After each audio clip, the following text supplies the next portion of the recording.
Good morning. I'm Admiral Cory. It's good to see you. I was recently on a Star Trek cruise and they had a pajama night. So I was so surprised and pleasantly surprised that we had a pajama day today. So I wore my Star Trek uniform today.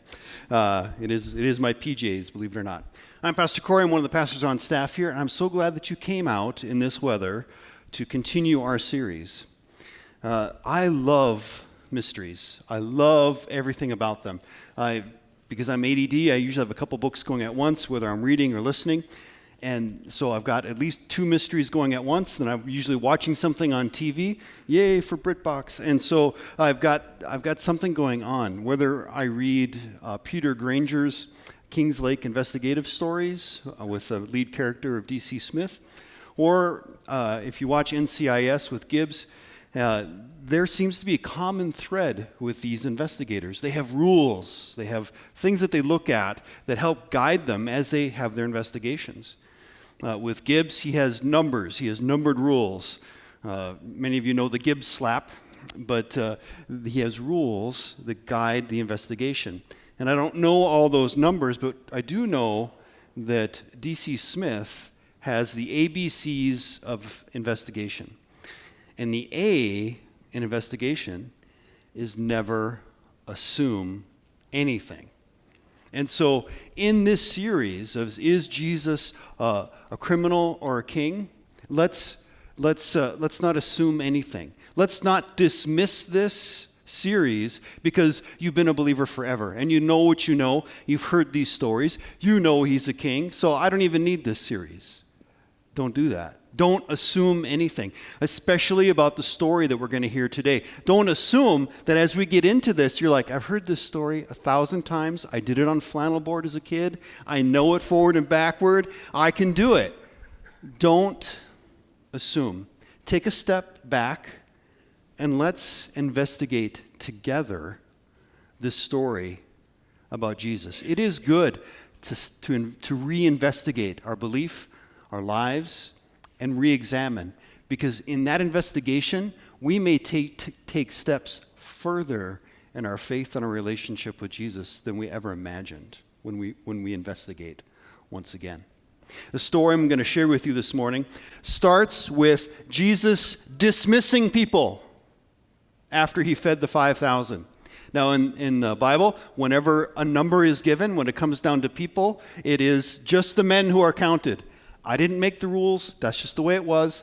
There were 5,000 men who were fed. So take that times 2 and then add a little bit more for kids. So 15,000 people Jesus has just fed with some fish and some bread. And these people, after Jesus has fed them, are amazed by everything that Jesus is doing. And they start to rumble that, hey, maybe this guy we know our current political leaders. We know our current situation with Rome. This guy would be good to make king, right? He fed us. He takes care of us. Let's make this guy king. And so there's this rumbling going through the crowds. Jesus knows this rumbling, so he wants to dismiss them because that is not the kind of Messiah he is. That's not the king that he is going to be. So he dismisses them. But the disciples, they feel this tension too. They feel this, and they're like, hey, our leader, Jesus, he's famous. This is kind of cool. He just fed all these people. We want to stay. And Jesus, as we get into the passage, is quite emphatic. No. Get in the boat and go. But Jesus, we want to... No. Get in the boat and go. So the disciples get in the boat, and they head out on Lake Gennesaret, or Sea of Galilee. Both those names describe the same body of water. So the Sea of Galilee, or the Lake Gennesaret, is a long, narrow lake, and it itself is below sea level. It is on each of the shores and the narrow sides are tall bluffs. So even when a little breeze picks up and goes between those bluffs, a storm or waves can come pretty quickly. If you have fished at all on Lake Skakawea, especially the Van Hook Arm, the Van Hook Arm is known for the smallest of breezes to create waves. And so it's very much like that. I have been fishing out with my father, and we turn towards shore with the lake at our back. It's a beautiful sunny day, and then we look at each other and say, hey, the breeze picks up. You turn around and there's 4-foot rollers, and we have to go all the way across that to get back to the camper. This is how the Sea of Galilee is. Once the wind picks up, it's rolling, okay? So we have Jesus. He's dismissed the crowds. They're trying to disappear, or he's trying to dissipate, although they will find him later, if you continue reading in Matthew. The disciples have gotten on the boat. They're headed across the lake, and Jesus now I can finally have time to go up on the mountain, spend time with the Father. So he goes up, and he spends some quiet time with the Father. Night falls. The winds pick up, and the disciples are battling the waves. Let's read this, shall we? We are in Matthew 14, if you'd like to follow along in your Bibles or on your favorite device from memory, or just read along with me here. Immediately after this, after feeding and dismissing the crowds and sending the disciples, Jesus insisted that the disciples get back into the boat and cross the other side of the lake. When he sent the people home, after sending them home, he went up into the hills by himself to pray. Night fell while he was there alone. Meanwhile, the disciples were in trouble far away from land, for a strong wind had risen, and they were fighting heavy waves. About 3 o'clock in the morning, Jesus came toward them, walking on the water. When the disciples saw him walking on the water, they were terrified. In their fear, they cried out. They cried out, "It's a ghost! It's a ghost!" There we go. But Jesus spoke to them at once. "Don't be afraid," he said. "Take courage. I am here." All right, so Jesus has finally got some time up on the mountain to spend with the Father. But then the time comes for him to go and meet the disciples. The disciples are in a boat. They're fighting the waves. Now, about half the disciples are fishermen. They're used to this boat. They're used to waves. They're used to this. They're okay. And I know it says they were terrified, but Matthew, who's the author of this, was a tax collector. And so he wasn't used to boats. He wasn't used to high waves. So he says they're all scared. But there were a few there that knew what they were doing. The boat hadn't capsized. Everything was fine. It was going. But the waves were high. Okay? And they're fighting it. And they're nervous. But then Jesus comes walking on the water.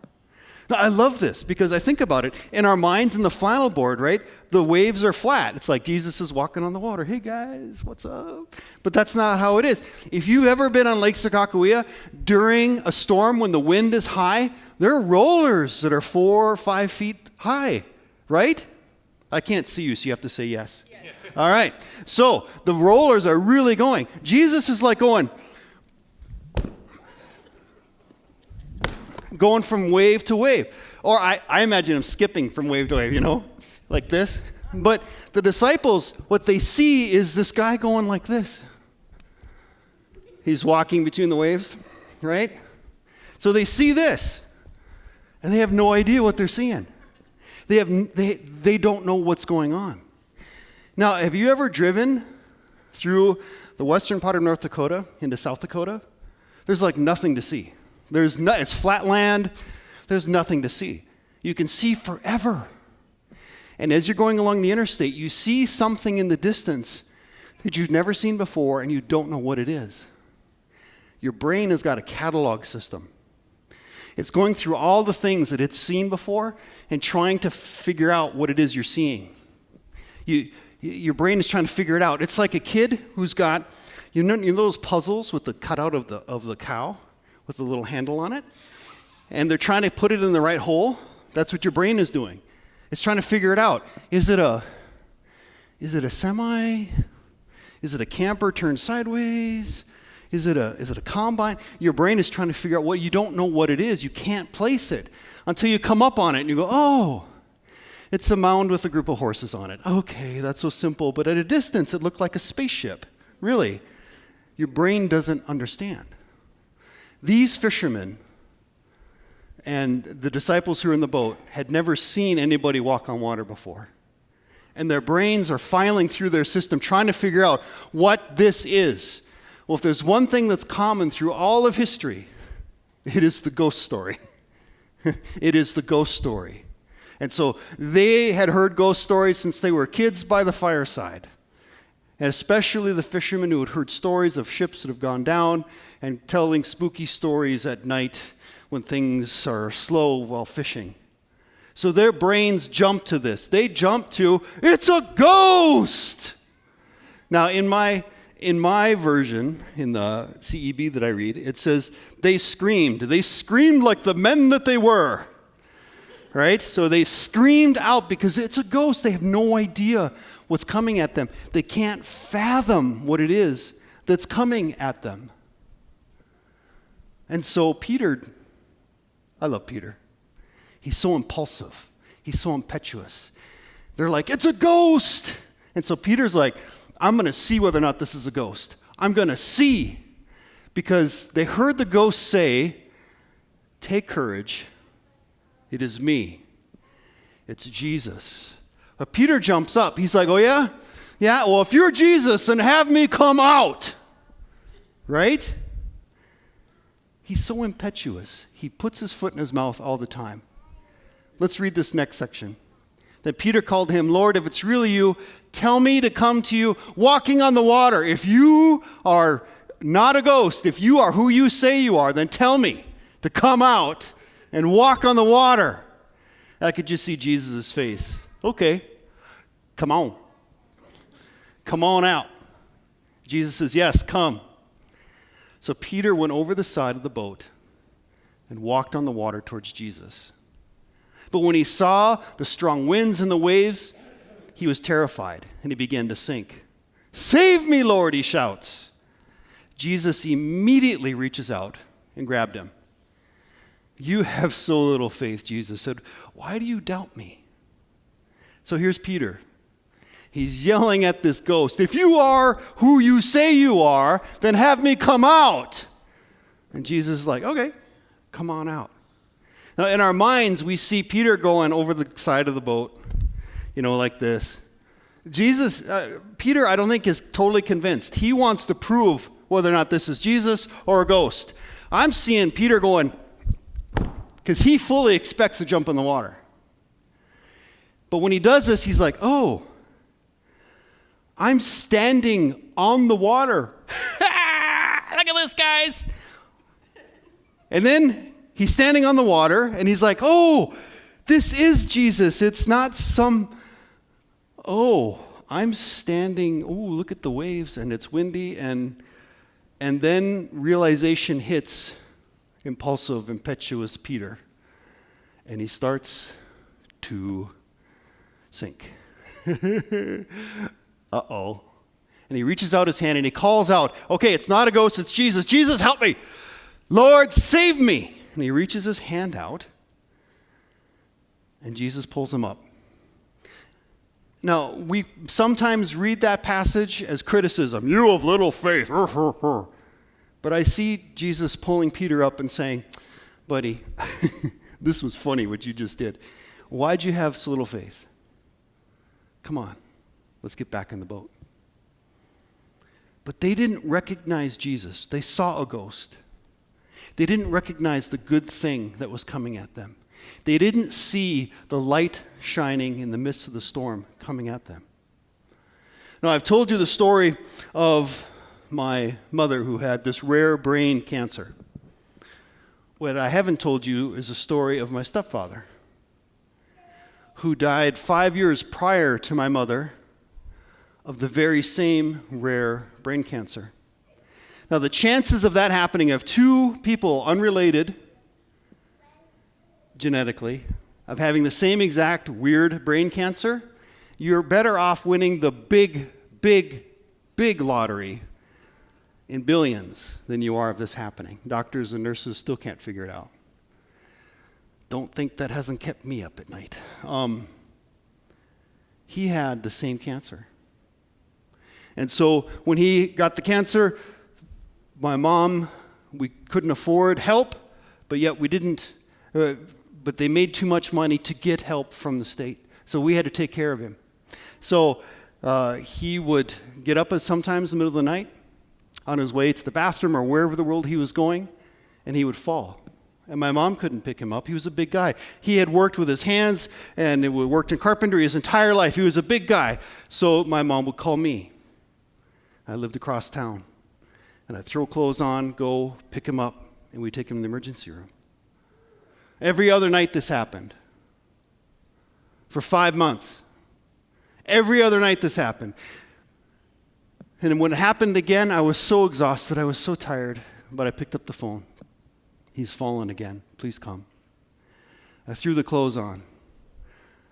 I went into the bedroom, and there he was, laying there like a child. I hooked him up by the arms. I picked him up, and we took him to the emergency room again. They knew us by name. And he sat in the bed, and my mom and I didn't speak. We were so tired. And in walks an ER doctor we had never met before. He looks at us and he says, can you two come into the hallway? You see, in the waves of that situation, all we saw were higher waves of darkness. We're like, okay, fine. This isn't going to get any better, but this is what we're used to. We step into the hallway. And the ER doctor says, you two look like crap. Well, that's not what he said. Exactly. But the word you're thinking will do. He said, you guys look so tired. I have something that'll help you. And we thought, okay, the wave's getting bigger, it's even darker. This is not good. He said, have you ever heard of hospice? No. We've never heard of hospice. What is it? And he began to explain to us what hospice is, what hospice does. He said, they will take John and they will make him comfortable. They will watch over him. They will do these things and help him along this path that he's on. And as he said this, what we thought was darkness, what we thought was a wave that was going to capsize the boat, became the shining light in the night. These boulders that we've been carrying on our shoulders for so long fell to the floor. And we hugged this complete stranger, this ER doctor.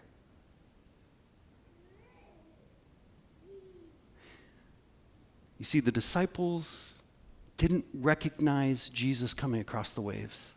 They saw this ghostly figure. They didn't know what was coming, and they thought it was higher waves, more darkness, and they became scared. But the story doesn't end there. This last part of the story is the best bit. It's the bit we need to pay the most attention to. It is the best part of the whole thing. The last part of the story is on the screen. When they climbed back into the boat, the wind stopped.